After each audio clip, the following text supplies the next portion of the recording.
Barrister Aitzaz साहब, बहुत शुक्रिया सहाफ़ी प्रोग्राम को वक्त देने का। बड़ी तेज़ी से नई डेवलपमेंट हो रही हैं। एक तरफ तो मखसूस नशिस्तों वाला केस था जिसमें चीफ जस्टिस काजी फाइज़ साहब फुल कोर्ट बना के खुद उसमें आ गए। अब दूसरी तरफ जो बैलेंस ऑफ पावर तब्दील कर सकता था केस, वो था इलेक्शन ट्राइब्यूनल का, क्योंकि उसमें भी सैकड़ों पटिशनें हैं PTI की। तो उसमें भी अब चीफ जस्टिस खुद आ गए हैं और 4 जुलाई को 5 रुकनी बेंच जो है इलेक्शन ट्राइब्यूनल के केस की समाअत करेगा, जिसमें 3 जजेस जो हैं वो बलोचिस्तान से, चीफ जस्टिस काजी फाइज़ साहब, अमीनुद्दीन खान, जस्टिस जमाल खान मंदोखेल, जस्टिस नईम अफगान और जस्टिस अकील अब्बासी। आप कैसे देख रहे हैं चीफ जस्टिस फाइज ईसा के जो है इलेक्शन ट्राइब्यूनल वाले इस बेंच में, गो कि उन्होंने खुद ही लार्जर बेंच के लिए पहले ये कहा था? ये जो केस है जिसमें ट्राइब्यूनल की साख्त और किस किस्म के ट्राइब्यूनल बनने हैं, इलेक्शन ट्राइब्यूनल, ये तो मेरा ख्याल है सबसे कलीदी इस वक्त मामला है, मसला है। इसकी वजह यह है कि इन्होंने फैसला करना है ट्राइब्यूनल ने कि क्या हमने बैग, इलेक्शन बैग खोलने या नहीं खोल।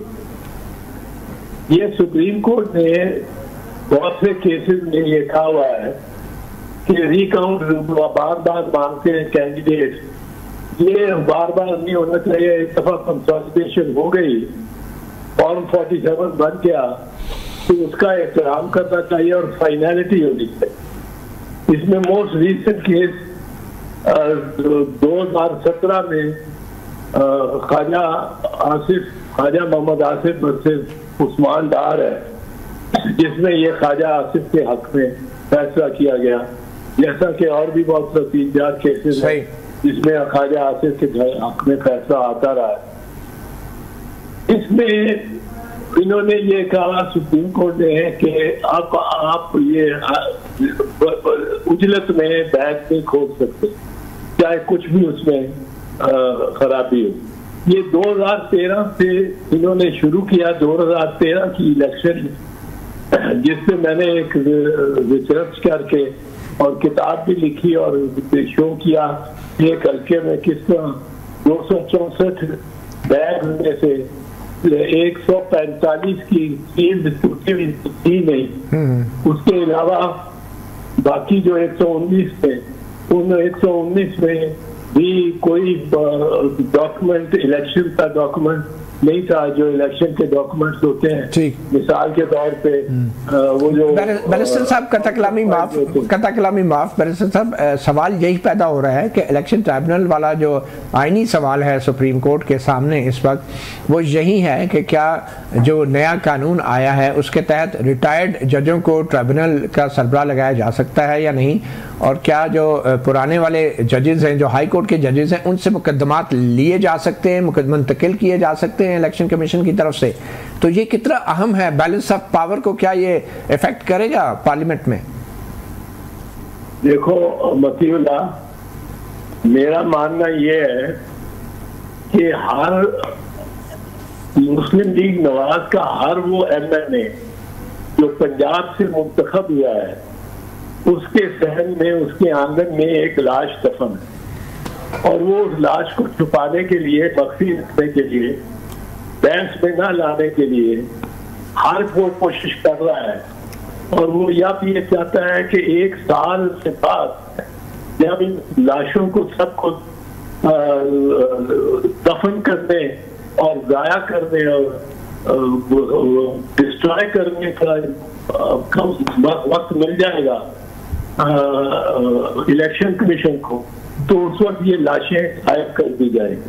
तो लाशें क्या है? फॉर्म 45। बदकिस्मती से इनके वो फॉर्म 45 की बहुत सारे नमूने हैं। असली इलेक्शन कमीशन ने अपनी वेबसाइट पे डाल दिए कुछ महीने पहले हुए, 4 घंटे के लिए डाले, तो यकदम उन्होंने विड्रॉ किया। तो उन्होंने देखा कि मियां नवाज शरीफ के फॉर्म में, शहबाज शरीफ के फॉर्म में, फॉर्म 45 में, मरियम के फॉर्म 45 में बहुत ज्यादा 60 बांट के, और मतलब है 613 कर दिया हुआ है। 5 जा रहा है उसको। तो बुनियादी तौर पे आप ये कह रहे हैं इतने ज़्यादा तजादात की वजह से इलेक्शन ट्रिब्यूनल का रोल बड़ा अहम हो चुका है। एक छोटी सी ब्रेक लेंगे साहब और इसके बाद आपके पास ही आते हैं एक वक्फे के बाद।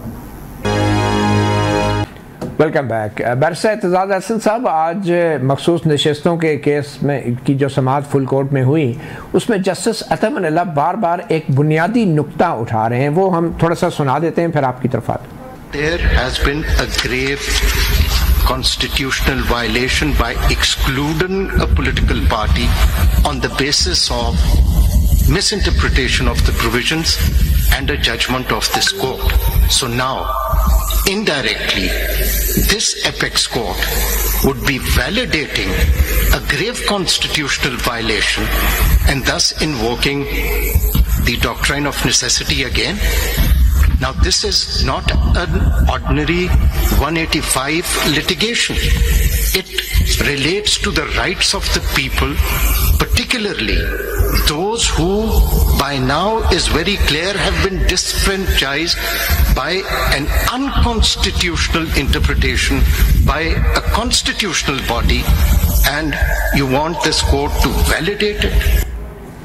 तो बैरिस्टर एतजाज़ साहब, जैसा अतमन्ना बार बार कह रहे हैं कि ये कोई आम मुकदमा नहीं है, इसमें आइन की संगीन खिलाफ वर्जी हुई है, एक सियासी जमात को इलेक्शन कमीशन की तरफ से सियासी अमल से बाहर निकाला गया है और ये एक संगीन खिलाफ वर्जी है। और सुप्रीम कोर्ट का जो फैसला था बल्ले के निशान वाला, उसकी गलत तशरीह करते हुए PTI को उसकी बतौर सियासी जमात शनाख्त से भी महरूम किया गया। आप कैसे देख रहे हैं कि क्या अब सुप्रीम कोर्ट ने ये तय करना है कि ये मखसूस नशिस्तें सियासी जमातों को जाएंगी आज़ाद, या ये तय करना है कि PTI ने बतौर सियासी जमात हिस्सा लिया है या नहीं? ये दोनों बातें उन्होंने उनके हाथे में है और उन्होंने इसकी कॉग्निजेंस लिया हुआ है। पर मैं जरा सी बात आपसे याद कर दूं, मैं ये चाहता हूँ कि फॉर्म 45 वाला जो है, ये 3 इलेक्शंस में यही हुआ है, क्योंकि बैंक खोलने की इजाजत नहीं दी ट्राइब्यूनल ने किसी को भी, और वो ये बैंक में से सारे फॉर्म 45, उस वक्त फॉर्म 14 होती थी 2013 में, और ये सारे गायब कर दिए जाते रहे। और आपको याद होगा कि मियां नवाज शरीफ ने 2013 में जब सारे वोट कास्ट हो चुके थे, सब वोटर्स घरों को सारे पाकिस्तान में जा चुके थे, 7 बजे ही आप आए अपनी बैल्कनी पे और आपने ये फरमाया, सुन लो, मुझे 2/3 मेजॉरिटी सिंपल नहीं चाहिए, मुझे 2/3 मेजॉरिटी चाहिए। अब वो उस वक्त कौन 2/3 मेजॉरिटी दे सकता था? सिर्फ कोई ऐसा ही शख्स या इदारा जो कि बैग में से निकाल सकता था और फॉर्म 47 पर ही सारा फैसला नतीजा दे सकता था। ठीक, अभी मकसूद नशिस्तों के हवाले से सर आ जाएं, अगर मकसूद नशिस्तों के हवाले से सुप्रीम कोर्ट से आप क्या तवक्को कर रहे हैं, क्या फैसला आ सकता है? मैं बिल्कुल मखसूस नशिस्तों पे रहूंगा, पर एक प्रोग्राम आप मेरे साथ फॉर्म 45 पे भी जरूर। बिल्कुल सही, वो करेंगे हम सर। अच्छा, ठीक है, तो मखसूस नशिस्तों पे आ जाएं। मखसूस नशिस्तों पे तो ये है कि नहीं, ये तो बड़ी क्लियर बात है। मैं आपको मोटी सी बात बताऊं, 1 2 3 4 5 करके देखें। नंबर 1, पॉलिटिकल पार्टीज का जो मैंडेट है वो आर्टिकल 17 के तहत है। आर्टिकल 17 कहता है हर शहरी जो गवर्नमेंट सर्विस में नहीं है वो जिस पार्टी में चाहे शामिल हो सकता है। ये हक उसको इजाजत देता है कि 175 रजिस्टर्ड पार्टी में से किसी में शामिल हो जाए वो। अब वो ये अब इलेक्शन कमीशन ये कह रही है उसको कि आप चूंकि इंडिपेंडेंट इलेक्ट हो गए MNA, अब आप सिर्फ उस पार्टी में शामिल हो सकते हैं जिसने इलेक्शन कंटेस्ट किया। मैं कहता हूं, मैं उनमें से किसी पार्टी को पसंद ही नहीं करता। मैं तो एक रजिस्टर्ड पार्टी है और वो नई इलेक्शन से लड़ा और न ही उसका कोई नंबर है पार्टी में पार्लियामेंट में। वो है सोशलिस्ट पार्टी ऑफ पाकिस्तान, उसके सरबराह आबिद हसन भट्टो एक अच्छा आदमी है, मैं उसको शामिल होना चाहता हूँ। मुझे आप किस तरह रोक सकते हैं? वो कहते हैं शामिल तो आप हो जाएं पर आपको विमेन सीट नहीं मिलेगी। मैं कहता हूँ हम 40 महीने सब इंडिपेंडेंट इकट्ठे एक ग्रुप बनाते हैं, एक पार्टी बनाते हैं और सोशलिस्ट पार्टी ऑफ पाकिस्तान में शामिल हो जाते हैं जिसका पार्लियामेंट में कोई वजूद नहीं था, उसने कंटेस्ट किया। वो कहते हैं लॉ कहता है कंटेस्टिंग पार्टी, मैं कहता हूँ वो आर्टिकल 17 कहता है एनी पार्टी। इसमें ये जाहिर है टीटीपी नहीं होगी क्योंकि रजिस्टर्ड। लेकिन यहाँ पे आर्टिकल 51(6)D भी तो है ना, जिसमें कंटेस्टिंग पार्टी का जिक्र है और खवातीन नशिस्तें सिर्फ उनको मिलने का जिक्र है। 51(6)D 51(6)D में सियासी जमातों का जिक्र है, पॉलिटिकल पार्टी का। जी जी, उसमें नहीं है, वो है section 104 of the election act 2017, वहाँ है कंटेस्टिंग पार्टी। ठीक है। अब वो लिमिट तो नहीं कर सकता, लॉ तो लिमिट नहीं कर सकता कॉन्स्टिट्यूशनल राइट को। तो मैं पार्टी बाहर हो या पार्टी अंदर हो। अच्छा, अब उसके बाद नवाज शरीफ के केस में ये बहस हुई कि पॉलिटिकल आर्टिकल 17 के तहत नवाज शरीफ की असेंबली रिस्टोर हुई, सिर्फ आर्टिकल 17 के तहत। उसमें ये बहस की गई नवाज शरीफ की तरफ से या उसके खिलाफ पहले के लिए तो राइट है टू फॉर्म अ पार्टी और ज्वाइन अ पार्टी। ये आपने फॉर्म कर दिया, आपने ज्वाइन किया, हमने किसी ने नहीं रोका। पर अब आप कहते हैं कि एक्टिविटी ही करेगी पार्टी, की राइट है, ये नहीं राइट। तो उस पर सुप्रीम कोर्ट ने कहा न सिर्फ ये कि उसका राइट है कि वो एक्टिविटी करे, बल्कि उसका राइट है कि वो उन ऑब्जेक्टिव को परस्यू करे